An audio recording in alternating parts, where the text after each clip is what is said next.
Second topic, ladies and gentlemen of the Kind of Funny Gamescast. The ever-changing face of E3. Yeah, right. As of recording this today, they announced, and I read it on GiantBomb.com. Oh, I've heard of that place. This Austin Walker fella. Yes. Writing up news and stuff over there. They announced that on top of this already being a weird E3 with no EA, no Activision, no Disney, that they're now doing this public one right next door at LA Live. There's this public thing where you can go, where kids can go. They already sold out of tickets on the first 2 days or whatever. Oh, really? It was free. Yeah. It was free. You just had to go. Oh, sorry. Check My it's free. Oh, okay. But they're full up. They were doing it's sessions. So they were doing 2 sessions a day. So like it was noon to 5 and 5 to 10 p.m. when you went to go sign up for it. By the time I looked at it, like an hour after they announced it, almost all of them were already all booked up. Now, what's interesting in Austin's article on Giant Bomb, he puts out that said, the list of attending companies is a bit of a weird mix that definitely skews toward general games culture more than development. So far on board for this public E3 thing is Alienware, Facebook Oculus, Frito-Lay, HTC Vive, Loot Crate, I know them, Monster, Twitch, Ubisoft, Warner Brothers Interactive Entertainment.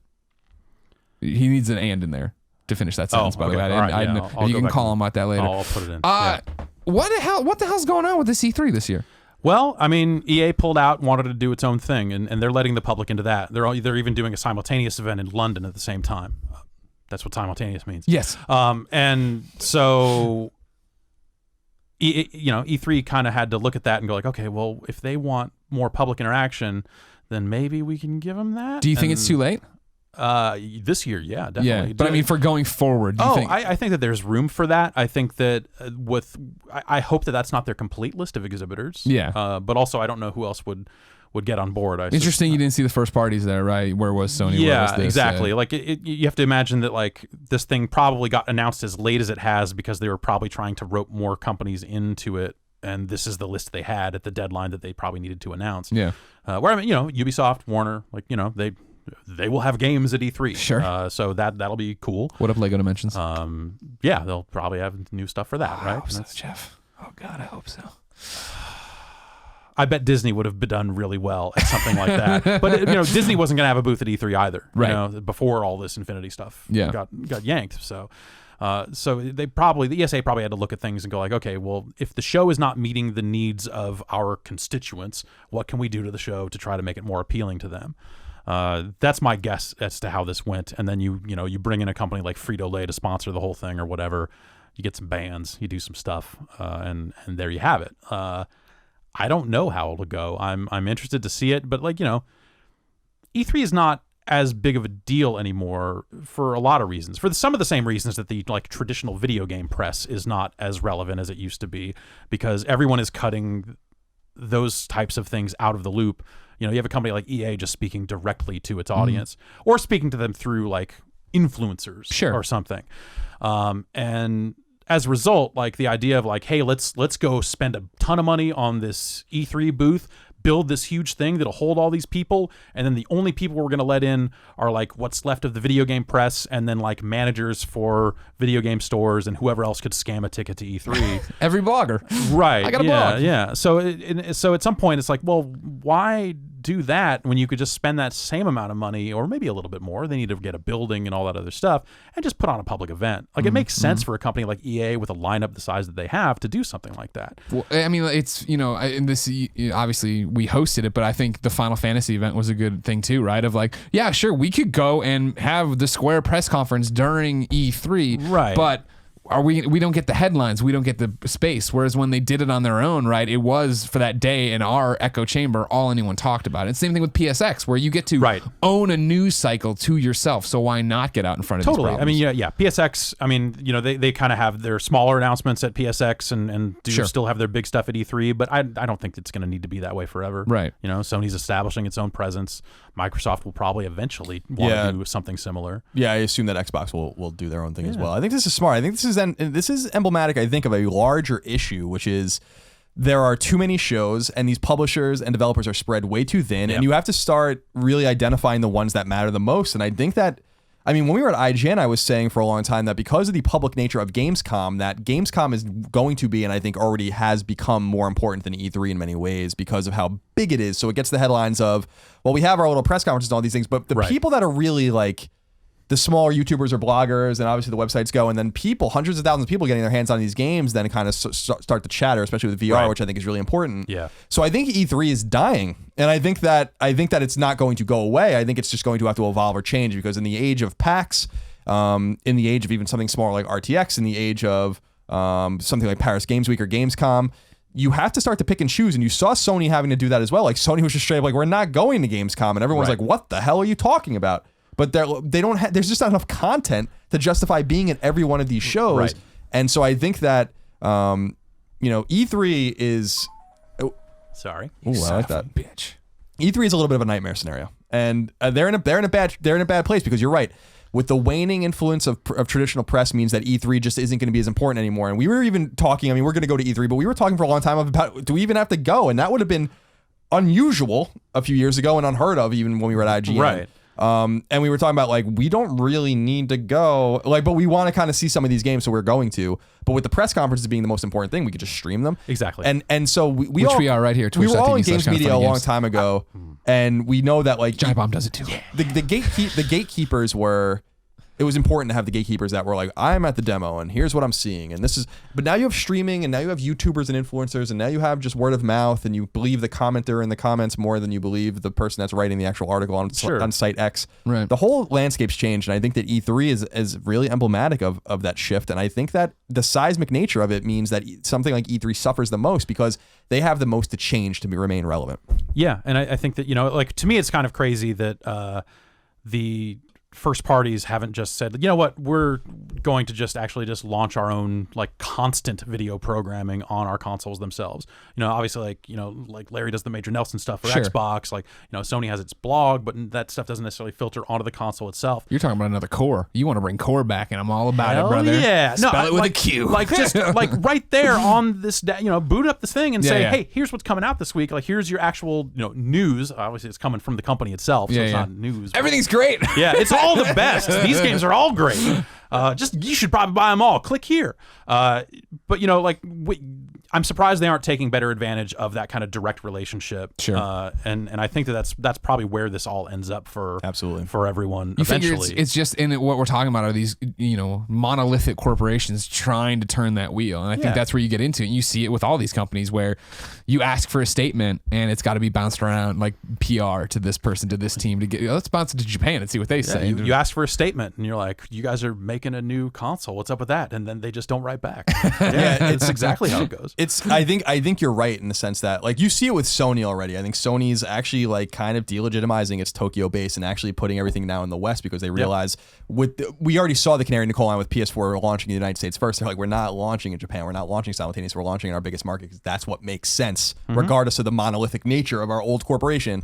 And I agree with you. I think it is shocking, specifically with Sony and Microsoft, that they don't do more of this. And I do feel like there's a little bit of a gun shyness, specifically what we were talking about with digital sales, about why not just charge less for digital games, and then you just drive, but they can't, because they can't alienate the people that are selling their hardware. They can't alienate their, and I actually think there might be a little bit of that where they're like, why not have a show every day on PlayStation Network even? Right. And they're like, well, we're not quite ready to put the gun barrel against the head of traditional media yet. Yeah. Maybe we'll do that in a few years, but we have to kind of still play nice. And I do think that that's probably starting to factor into the arithmetic as well, but you still see it with Activision's blog and Ubisoft's blog and EA's blog, where they're just like not even. Well, that's the thing, is they're catching up, right? Like, I think we all know how much it takes to make something even this crappy looking, right? Like the work and the time it takes. So for Sony to sit there and be like, oh, like the blog was in Activision's blog, all those were the first steps, and that's catching up to what we knew print digital media was. Yeah, I mean, 4 years ago, EA was interviewing themselves and putting it up on YouTube, and no one was watching. Yeah. Now they have 800,000 people or however many watching the Battlefield reveal, and it looks like they shot it in a closet. Like it looks like video looked terrible, but no one cares because it had the trailer in it, and that's what people actually wanted to see.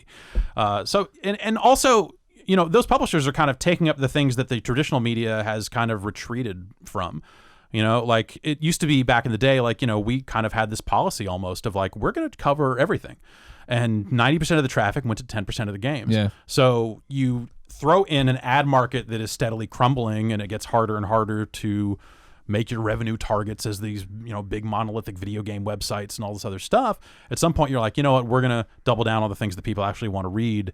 And so, that's like 2 of EA's games, but they've got 8 more. They still need to find a way to get the word out to people, so they're going to take their 2 games and 8 more and just do it themselves. Yeah. And, the media will get its little bits here and there and all this other stuff, but, if you were, and I think everyone is pivoting and everyone's kind of made their moves one way or the other, but if you're kind of relying on, like, information from publishers to, like, make your page view targets and make your business run, that's not going to last. But, yeah. So do you feel, I mean, because I feel like it's such hyperbole, but it seems like, is E3 dying? Because my first E3 was the dead E3. All right, go to Santa Monica and run around. I'm like, this sucks. I always opened EGM and saw awesome photos. I had a great time at 2007 E3. We had, it was my last E3 with GameSpot. Yeah. And I got a speeding ticket on the way down. And then we had rented out a restaurant on the Santa Monica Pier. And we were doing a live show there, and I was hosting it that year. So I just got to sit in this restaurant, and it was air conditioned. Yeah. It was on the pier. Go get corn dogs whenever I needed them, and they just brought all the games to us. So I went to that airplane hangar for like 10 minutes to play Burnout, and then left. Yeah, and that was the best.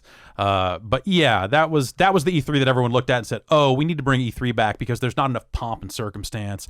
The mainstream media, which at the time, I think a lot of publishers thought they wanted. They still do to whatever extent, but they didn't care because it didn't look like this big spectacle anymore. So, the LA News didn't go down there and go, video games, they're bigger than ever, and we're here at the E3. Here's this person dressed up like Lara Croft. Sir, what are you doing here? Like those sorts of news stories mattered to a certain extent. But you can get your mainstream coverage other ways. Nintendo used to always, they'd make their announcements at E3, but USA Today would have it 3 hours before their press conference. They can still go to USA Today and say, hey, here's our new console. You should run it on the front page. And USA Today probably will. So, like, the idea, when Nintendo kind of more or less pulled out of E3 as well this year, there were a lot of people that thought that was foolish, but I just look at it and go, they can get what they want other ways. Right. E3 is not the end all be all. Well, for Nintendo, this E3 is like very interesting because it was like, hey, everybody, shut up, no NX. Zelda nonstop. Yeah. Period. That's it. We'll see you in a few months. That to me, and everyone's like, what? Yeah, that to me just says that they don't want to lose their booth space. Because if you give up your booth space on the floor, someone else gets it. And if you want to come back in the following year, you're at the back of the line. Nintendo would probably be a little closer to the front of the line. Sure. But you get my point. Like, that's why Konami had their big black box on the show floor a couple of years ago with like 0 games in it. They're like, well, someday we might want to show games. And then I think the year after that they realized, like, oh, we're never gonna make any of those ever again. Do you guys care about pachinko machines? Yeah, no? See you later. We can bring them. I mean, I don't know. We sell them. They do quite well. Health club? You want to maybe like learn about health club? Nobody wants to. Okay, cool. So that sort of stuff. E3 is changing, but the nature of being a video game publisher in 2016 has changed so much from what it was 5 years ago. Also with mobile and just the constant slew of open betas and just like people have greater access to broken builds of games than they've ever had before. They're seeing stuff that's more broken than we ever would have seen 10 years ago on a preview tour or something like that. Like that stuff's getting released for people going like, here, bang on it. I don't know. So it's green light. Don't get mad. Yeah, exactly. Like just click the button and say you like it. Day 1 patch. Yeah. And then a day 2 patch maybe. My favorite thing is getting games from publishers and they're like, the game's printed and here it is. Just so you know, we'll have 2 more patches before the game even comes out. So you're not getting quite the game you want yet. Yeah, but we highly recommend you install the patch before you review. Right, but on top of that, like it's not like those are going to be the last patches that guarantee everything's going to work either, right? I mean, stuff breaks. Like everything's complicated now. Nothing ever works. It's weird. It's really weird out there. Yeah. You just put it in and it worked. Not no more. Exactly. Now I got to be on the internet and then that's what breaks it half the time. Yeah, exactly. Like put it on the internet and it's like, oh, this doesn't work at all. Oh, you have too many PSN friends. It's like, what the fuck? Yeah, come on. Right. That was I ended up having to cut a bunch of people at the PS4 launch. Like I was like, I'm gonna let it fill up, and it filled all the way up. And I'm like, this is great. Look at all these people that I don't know. And then like Assassin's Creed and a bunch of other stuff at launch was broken, and I didn't even know. Every so often I sit there and try to knock out 100 just to get him. The funny thing about Alien Nation is that Dead Nation was broken the same exact way on PS3 and then on PS4. And now Alien Nation, it's like, don't you fucking QA. Is there no checkbox on the debug to say like populate PSN list completely so we can test it. I can actually tell you that no, that checkbox is definitely not there. Because it's just the thing of like you could populate it, but then it doesn't have real people on the debug network to ping to see what that would look. It's just so funny that they keep suffering. I love Housemarque, but amazing game. Like how does that stuff not roll back into like their core like code base or whatever? Absolutely bizarre. Like someone's definitely the producer not paying attention probably. But yeah, I'll be interested to see how this all pans out. And to Jeff's point earlier, I'll be interested to see if and when, and I think the answer is when Microsoft gets in on this too, with doing their own show. Because I think PSX, the first PSX I found to be it was fun, but it was a little sad almost, where I was like, it was too big. The space was too big for the amount of people there. Okay. Sure. So it was like, it looked a little empty, and I'm like, Vegas isn't the right look for the show. This space isn't the right look for the show. And then PSX at Moscone was totally different, and I think that they kind of nailed the tempo, they nailed the breadth of what they want to do, and they had some good announcements there as well. I mean, it wasn't like E3 scale every single time, but like it was the right level of announcements that you would want to have for this PlayStation focused show. And that's the thing is like getting, understanding the audience you're talking to. Whereas like you save your marquee, let's get in USA Today stuff for E3, but then you do get to come out and have Gio Corsi come out and be like, hey, here's 7 new Vita games. Yeah. And we're all like, ah! Yeah. And everyone's just excited to see Gio. Yeah. Look at that jersey. That's beautiful. What hockey jersey he's wearing today? Yeah, like that stuff's great. It's great that they've been able to do that sort of stuff. But I think the E3 press conferences are the things that matter, and for better or worse, the media started broadcasting them on television, all this other stuff. Like they turned from like, hey, we're having a press conference to we're putting on a show, and it just got out of hand. Hey, Mr. Caffeine. Bigger, they all got bigger than they should have become in a weird way, and now seeing it kind of maybe start to come back down makes some sense. I think it's rubber banding again in the way of like the amount of press people that go to these and are like, can you turn off the fucking music? Can I just hear? Can you talk to me? Can I not scream over the game? What's happened? Like, that's the E3 I want. Just like how we always talk about, though, that's the industry party we want, right? Right. Where you just walk in and like, oh, there's really low key music and we're just chilling and it's brightly lit and I can talk to you and see you and this is great. Yeah. Yes. Oh, there's corn dogs. Awesome. Great. See, Pactor's Party does not have corn dogs. Yeah, so that's where he blows it. That's where he messes it up. But. Sure. Yeah, it's E3 is a really. It has always been weird. The Atlanta years were strange in their own way, and the whole thing grew out of CES. And CES was really great because there were a ton of great Super Nintendo games there, but also car stereos. But also video games were in a tent, and it was in Vegas in January. They just had this big, huge, heated tent full of SNES games. This is like '92, and. The games just got treated with zero respect. So at some point, it was like, we are going to put on our own show because CES actually kind of hates that we're here. And that was the reason it was born. But I think that, in some ways, it's outlived its usefulness and needs to change. There's still a reason to have something called E3, and those press conferences are still always a big deal. But the bulk of the news is over Tuesday morning, right when that last press conference happens. And that's Monday night now, I guess. So weird about it. And back to our conversations about like, well, do we go? Do we just because last year you figure we had 3 days of coverage on GameSpot. There were interviews and reactions, and we saw 0 games. We put 0 games on. We did 0 Let's Plays. It didn't need it. And the content that performed the best. Cisco was there. I mean, Cisco. Man. Yeah, don't worry. I'm not putting down what we did. We did good content, but it is that fact of like. We could have done that from home, the reaction streams, and then we could have reacted to the demos individually. And because even when we went behind closed doors and came out, it was like, cool, I saw more of this Uncharted demo. You already saw most of it, viewer, but here's what was different. Yeah, exactly. Like seeing the rest of that sequence, it was nice to get on a podcast and go like, oh man, actually, they probably should have showed that whole thing because the back half of it was the actual awesome part. Yeah. But I think they got what they wanted out of that, where they got a bunch of people coming out of it going like, you're not going to believe what they showed me. Which is all they really want. Yeah. But that's the weird thing about E3 is it's like, mutual assured destruction kind of thing. I don't think maybe we lessen who we send one year or whatever. But when it is that I can go down there and bust out a bunch of interviews with like, oh yeah, Austin Creed's going to be there and Cliff will be there, and there's these people I need to. When do we get everybody in one place? And there's plenty of times like. GDC, you get a lot of them here, and like you get a lot of people here, but like to get everyone in one spot and know that you can go down there and put out good content. Yeah, I mean that's the thing I said when everyone started pulling out is like as long as like they'll give us a couch and a camera, like I'll go down there and put on our show. Yeah, because everyone is going to be in the same place. It's worth getting everyone together and having a bunch of really dumb conversations. Dumb conversations are fun. That's all I know how to do anymore. Yeah, us too, right? All of our real skills are gone. Used to be now. some insight at some point. No. Let's just be stupid and yell in the morning. I want to thank Patreon producer Steven Insler. Once again, of course, he went to patreon.com/kindoffunnygames, supported us at the producer level. So here he is. He's the Patreon producer for this episode. Thank you. What are you shaking your head at? Why, you don't like Steven? No, I did this. I don't expect you to put up a lower third. Steven didn't pay for the lower third. All right? Is that another tier? We haven't added it yet, but I'm sure. Great. All right.